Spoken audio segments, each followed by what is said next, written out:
KTO Radio présente À haute voix, la lecture intégrale des œuvres spirituelles majeures. Aujourd'hui, Histoire d'une âme de Sainte Thérèse de Lisieux.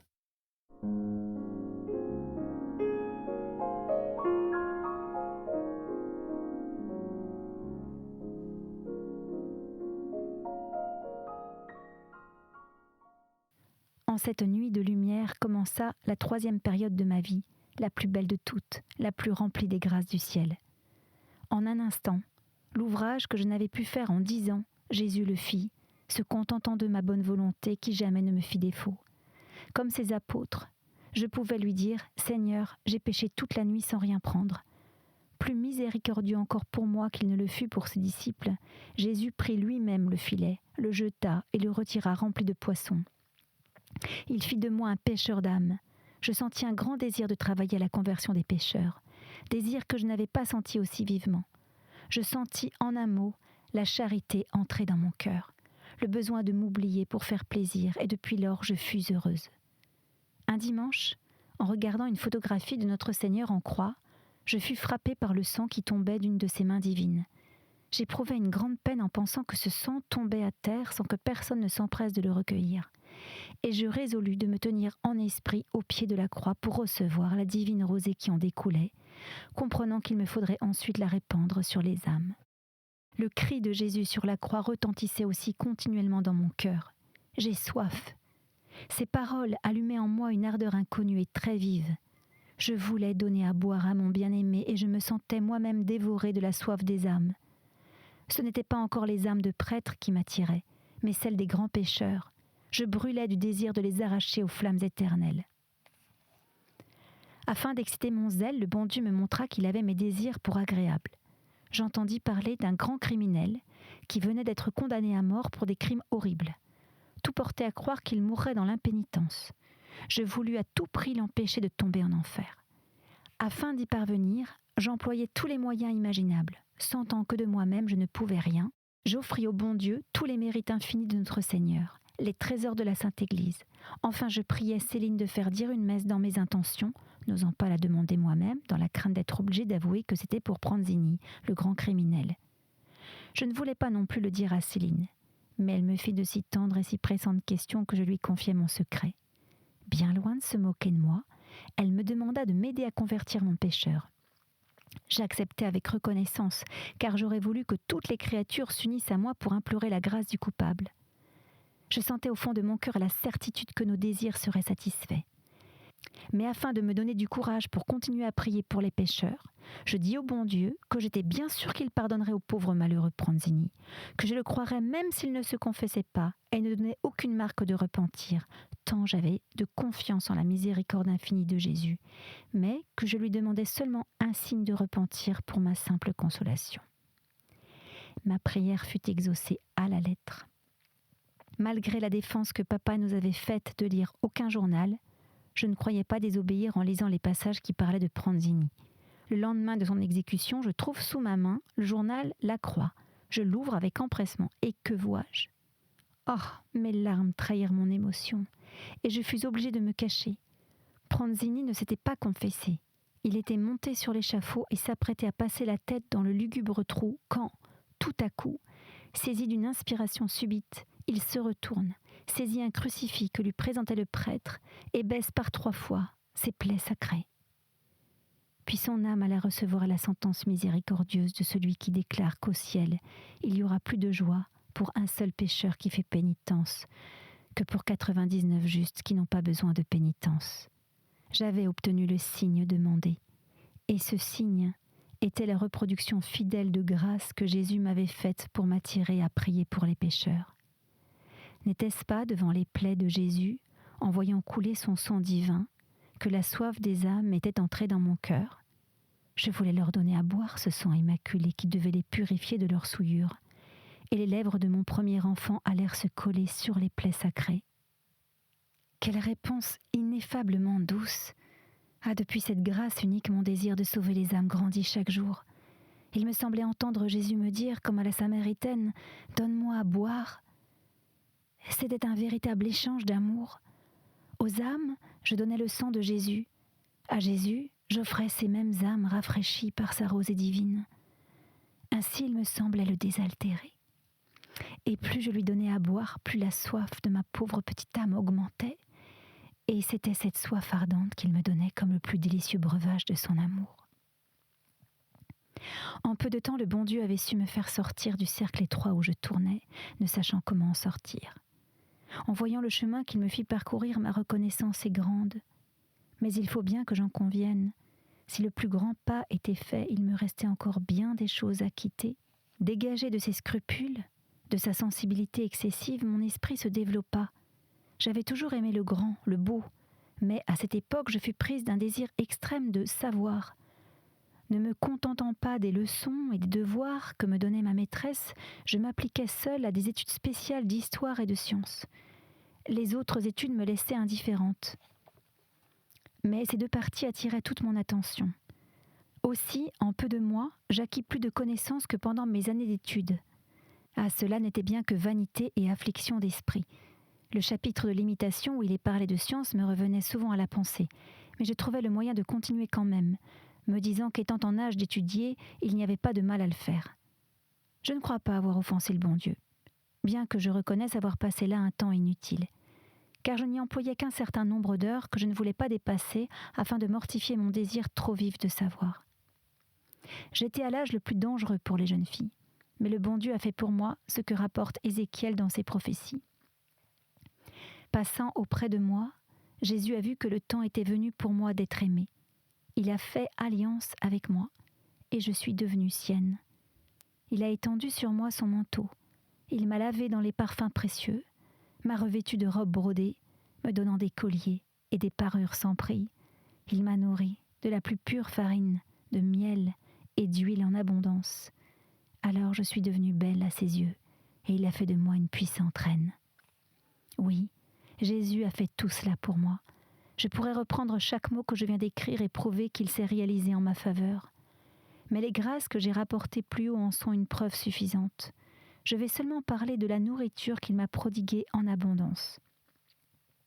Depuis longtemps, je me nourrissais de la pure farine contenue dans l'imitation.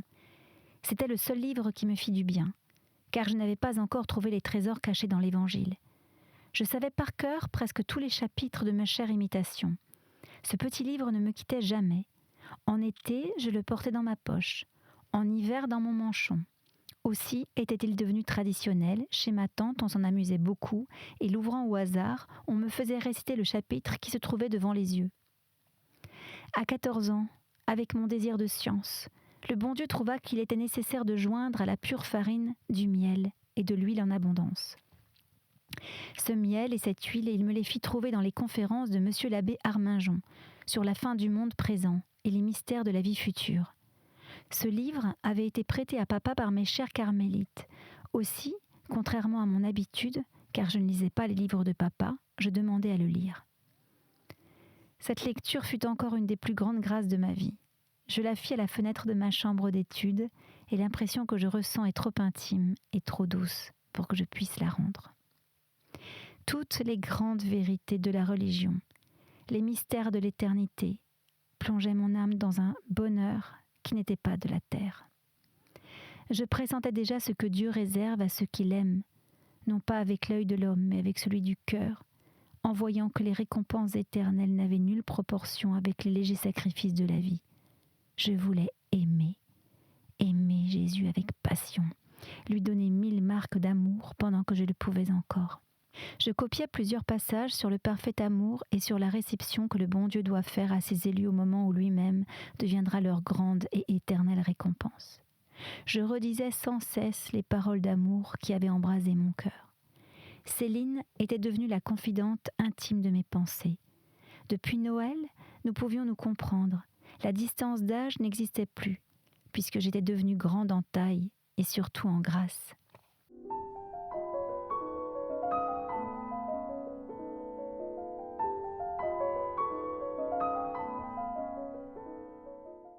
Avant cette époque, je me plaignais souvent de ne point savoir les secrets de Céline. Elle me disait que j'étais trop petite, qu'il me faudrait grandir de la hauteur d'un tabouret, afin qu'elle puisse avoir confiance en moi.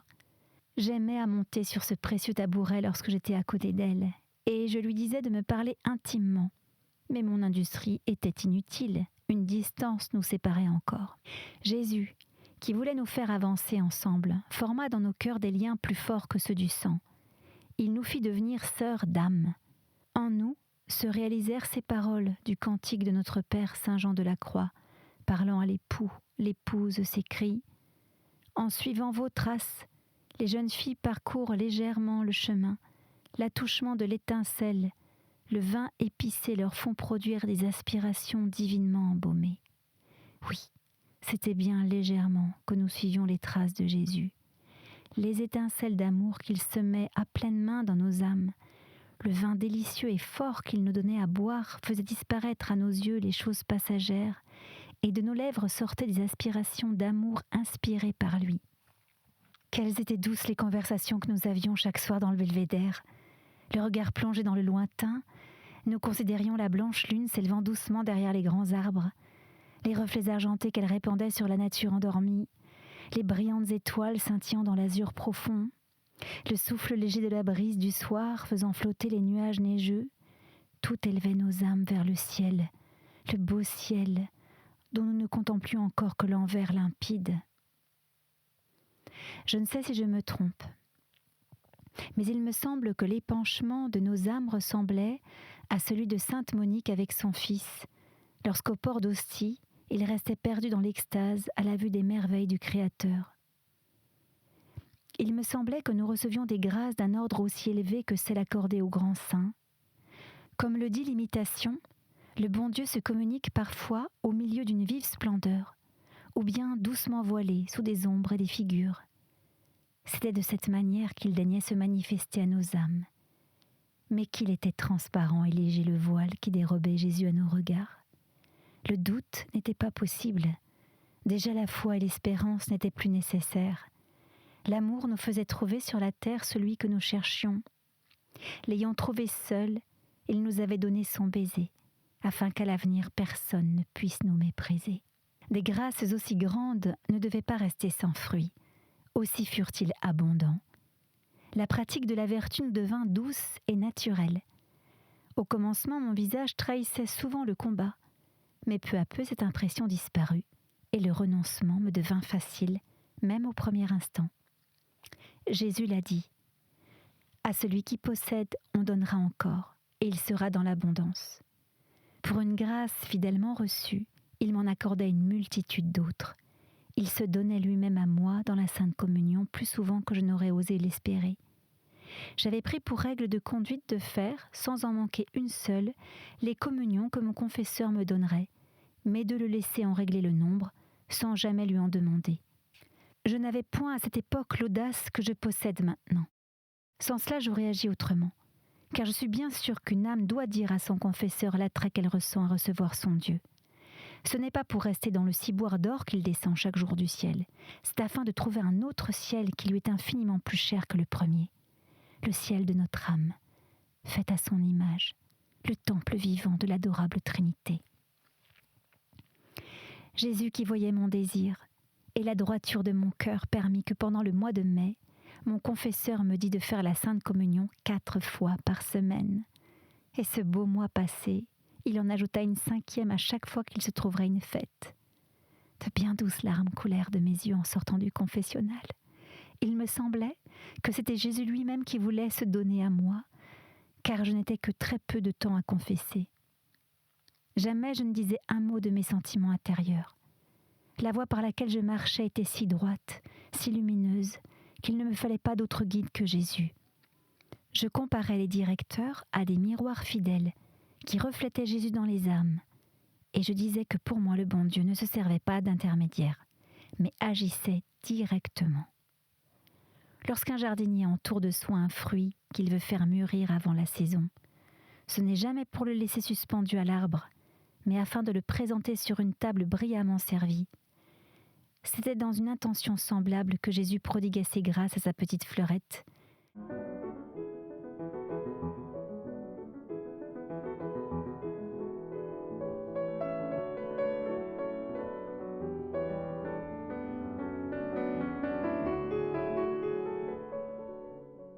Lui qui s'écriait au jour de sa vie mortelle dans un transport de joie. « Mon Père, je vous bénis de ce que vous avez caché ces choses aux sages et aux prudents et que vous les avez révélées aux plus petits. » Voulait faire éclater en moi sa miséricorde. Parce que j'étais petite et faible, il s'abaissait vers moi. Il m'instruisait en secret des choses de son amour. Ah, si des savants ayant passé leur vie dans l'étude étaient venus m'interroger, sans doute aurait-il été étonné de voir une enfant de 14 ans comprendre les secrets de la perfection. Secrets que toute leur science ne leur peut découvrir, puisque pour les posséder, il faut être pauvre d'esprit. Comme le disait saint Jean de la Croix en son cantique, je n'avais ni guide ni lumière, et que c'était celle qui brillait dans mon cœur. Cette lumière me guidait plus sûrement que celle du midi, au lieu où m'attendait celui qui me connaît parfaitement. Ce lieu, c'était le Carmel. Avant de me reposer à l'ombre de celui que je désirais, je devais passer par bien des épreuves. Mais l'appel divin était si pressant que m'eût-il fallu traverser les flammes, je l'aurais fait pour être fidèle à Jésus, pour m'encourager dans ma vocation. Je ne trouvais qu'une seule âme, ce fut celle de ma Pauline chérie. Mon cœur trouva dans le sien un écho fidèle, et sans elle, je ne serais sans doute pas arrivé au rivage béni qu'il avait reçu depuis 5 ans sur son sol imprégné de la rosée céleste. Oui, depuis 5 ans, j'étais éloignée de vous, ma mère chérie. Je croyais vous avoir perdu, mais au moment de l'épreuve, c'est votre main qui m'indiqua la route qu'il me fallait suivre. J'avais besoin de ce soulagement, car mes parloirs au Carmel m'étaient devenus de plus en plus pénibles. Je ne pouvais parler de mon désir d'entrer sans me sentir repoussée. Marie, trouvant que j'étais trop jeune, faisait tout son possible pour empêcher mon entrée. Vous-même, ma mère, afin de m'éprouver, essayez quelquefois de ralentir mon ardeur.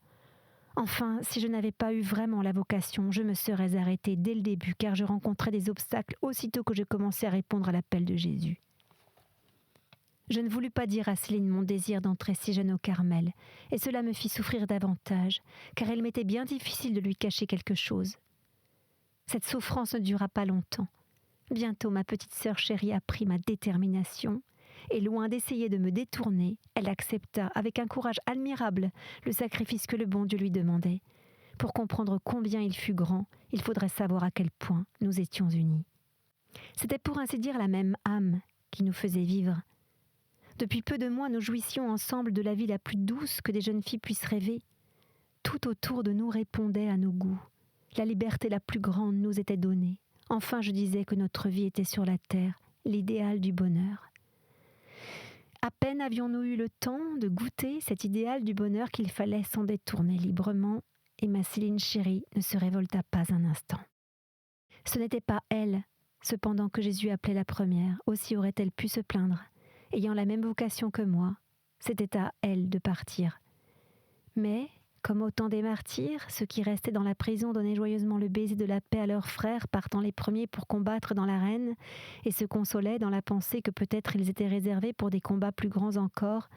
Ainsi Céline laissa-t-elle sa Thérèse s'éloigner et resta seule pour le glorieux et sanglant combat auquel Jésus la destinait comme privilégiée de son amour. Céline devint donc la confidente de mes luttes et de mes souffrances. Elle y prit la même part que s'il se fût agi de sa propre vocation. De son côté, je n'avais pas à craindre d'opposition, mais je ne savais quel moyen prendre pour l'annoncer à papa. Comment lui parler de quitter sa reine, lui qui venait de sacrifier ses 3 aînés. Oh, que de luttes intimes n'ai-je pas souffertes avant de me sentir le courage de parler. Cependant, il fallait me décider. J'allais avoir 14 ans et demi. 6 mois seulement nous séparaient encore de la belle nuit de Noël où j'avais résolu d'entrer, à l'heure même où l'année précédente j'avais reçu ma grâce.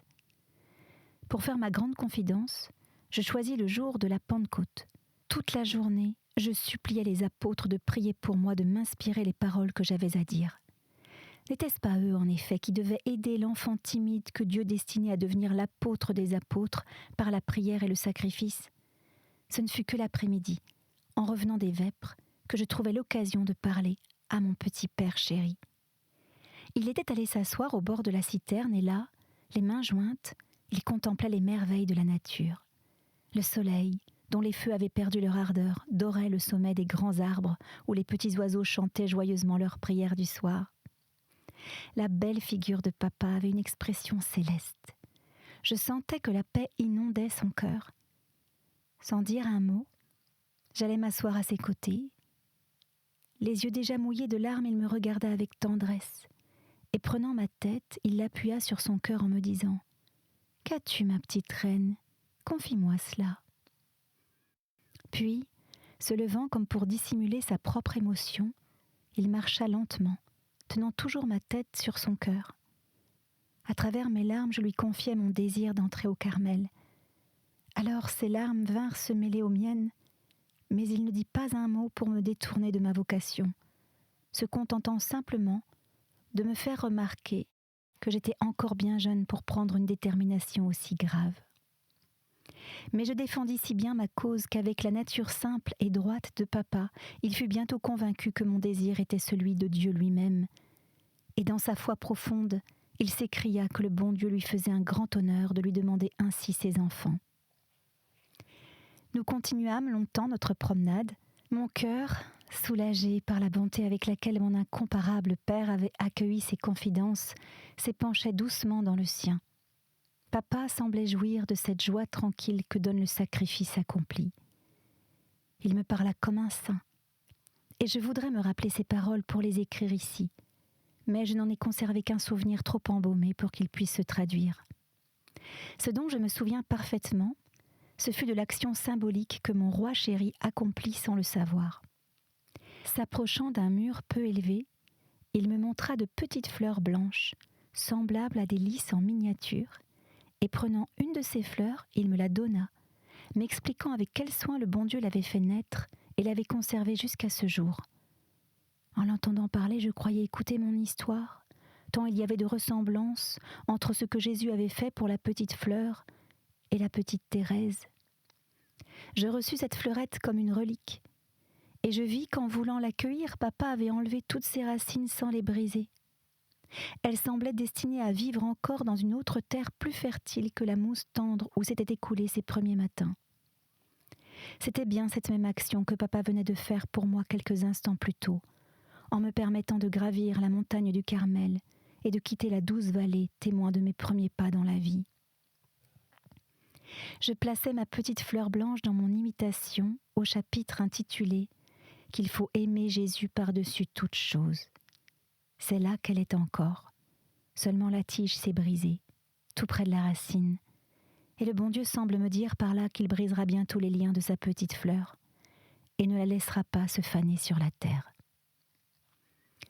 Après avoir obtenu le consentement de papa, je croyais pouvoir m'envoler sans crainte au Carmel, mais de bien douloureuses épreuves devaient encore éprouver ma vocation. Ce ne fut qu'en tremblant que je confiai à mon oncle la résolution que j'avais prise.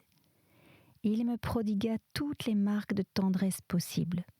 Cependant, il ne me donna pas la permission de partir. Au contraire, il me défendit de lui parler de ma vocation avant l'âge de 17 ans. C'était contraire à la prudence humaine, disait-il, de faire entrer au Carmel une enfant de 15 ans. Cette vie de carmélite, étant aux yeux du monde une vie de philosophe, ce serait faire un grand tort à la religion de laisser une enfant sans expérience l'embrasser. Tout le monde en parlerait, etc., etc. Il dit même que, pour le décider à me laisser partir, il faudrait un miracle. Je vis bien que tous les raisonnements seraient inutiles. Aussi je me retirais, le cœur plongé dans l'amertume la plus profonde. Ma seule consolation était la prière. Je suppliais Jésus de faire le miracle demandé, puisqu'à ce prix seulement, je pourrais répondre à son appel. Un temps assez long se passa avant que j'ose parler de nouveau à mon oncle. Cela me coûtait extrêmement d'aller chez lui. De son côté, il paraissait ne plus penser à ma vocation, mais j'ai su plus tard que ma grande tristesse l'influença beaucoup en ma faveur. Avant de faire luire sur mon âme un rayon d'espérance, le bon Dieu voulut m'envoyer un martyre bien douloureux, qui dura 3 jours. Oh, jamais je n'ai si bien compris que pendant cette épreuve, la douleur de la Sainte Vierge et de Saint Joseph, cherchant le divin enfant Jésus. J'étais dans un triste désert, ou plutôt mon âme était semblable au fragile esquif livré sans pilote à la merci des flots orageux. Je le sais, Jésus était là, dormant sur ma nacelle, mais la nuit était si noire qu'il m'était impossible de le voir. Rien ne m'éclairait, pas même un éclair ne venait sillonner les sombres nuages. Sans doute, c'est une bien triste lueur que celle des éclairs, mais au moins, si l'orage avait éclaté ouvertement, j'aurais pu apercevoir un instant Jésus. C'était la nuit profonde de l'âme.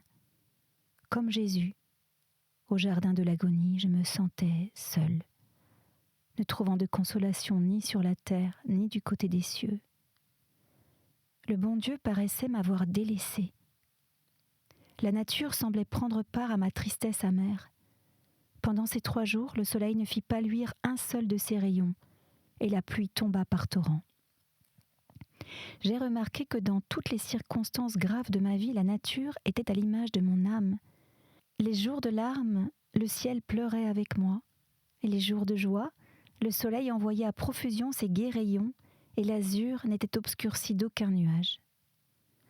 Enfin, le 4e jour, qui se trouvait être un samedi, jour consacré à la douce reine des cieux, j'allais voir mon oncle. Quelle ne fut pas ma surprise en le voyant me regarder et me faire entrer dans son cabinet sans que je lui en eusse témoigné le désir. Il commença par me faire de doux reproches, de ce que je paraissais avoir peur de lui. Et puis il me dit qu'il n'était pas nécessaire de demander un miracle, qu'il avait seulement prié le bon Dieu de lui donner une simple inclination de cœur, et qu'il était exaucé. Je ne fus pas tentée d'implorer de miracle, car pour moi le miracle était accordé. Mon oncle n'était plus le même. Sans faire aucune allusion à la prudence humaine, il me dit que j'étais une petite fleur que le bon Dieu voulait cueillir et qu'il ne s'y opposerait plus. Cette réponse définitive était vraiment digne de lui.